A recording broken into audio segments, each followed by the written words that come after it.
দর্শক, এই মুহূর্তে ভোলা থেকে ভোটের খবর জানাতে যুক্ত হচ্ছেন প্রতিনিধি আরিফ হোসেন লিটন।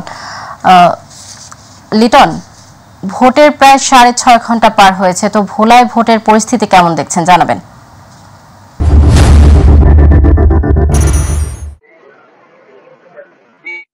আপনি জানেন যে ঘূর্ণিঝড় রিমালের কারণে কিন্তু ভোলার লালমোহন এবং তজুমুদ্দিন সহ কিন্তু গোটা দেশে 20টি উপজেলার নির্বাচন স্থগিত হয়েছিল।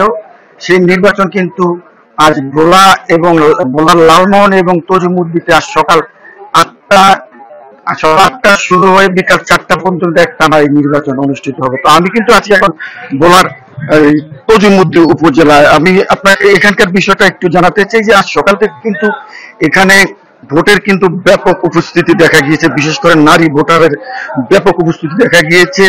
গোটা তজুমুদ্দিন এবং লালমোহনকে কিন্তু নিরাপত্তার চাদরে ঢেকে দেওয়া হয়েছে। এই দুটি উপজেলায় কিন্তু 3,65,030 জন নারী পুরুষ সঠিক তৃতীয় লিঙ্গের ভোটার রয়েছে। এছাড়াও এই দুটি উপজেলায় কিন্তু 23 জন নির্বাচনী মাঠে প্রতিদ্বন্দ্বিতা করছেন। এর মধ্যে থেকে চেয়ারম্যান পদে 9 জন এবং ভাইস চেয়ারম্যান পদে 8 জন এবং মহিলা ভাইস চেয়ারম্যান পদে কিন্তু 6 জন এখানে নির্বাচন করছেন। তা আমি এখন আছি ভোলা তজুমুদ্দিন পঞ্চপল্লী মাধ্যমিক বিদ্যালয়। এই বিদ্যালয়ে আমার কাছে আসেন এখানকার প্রিজাইডিং অফিসার মহিবুল ইসলাম। আমি জানতে চাইবো যে ভোটের তো এখন প্রায় 6 ঘন্টা চলে গেছে, আর হয়তো সামনে 1 ঘন্টা প্লাস কিছু সময় আছে।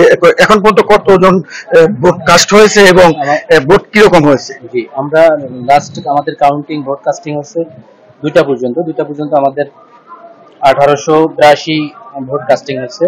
আমাদের এখানে কেন্দ্রের ভোটার সংখ্যা হচ্ছে 4245, আর সকাল থেকে শান্তিপূর্ণভাবে অত্র কেন্দ্রে ভোট গ্রহণ চলছে।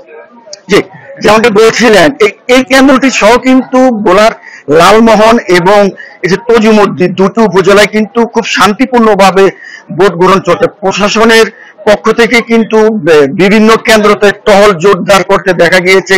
কোথাও কোথাও হেলমেট বিহীন যদি কোনো হোন্ডা চালককে দেখে সেখানেও কিন্তু জরিমানা করতে দেখা গিয়েছে। তবে একটি বিষয় জানিয়ে রাখি, এই দুটো উপজেলায় 119টি যে কেন্দ্র ছিল, 119টি কেন্দ্রকে কিন্তু ঝুঁকিপূর্ণ ধরা হলেও এখন পর্যন্ত কোনো প্রকার অপ্রীতিকর কোনো ঘটনা আমি দেখতে পাইনি। তো এই ছিল ভোলা থেকে আমার উপজেলা নির্বাচন নিয়ে সর্বশেষ খবর। সৌদা লিটন, আপনাকে ধন্যবাদ।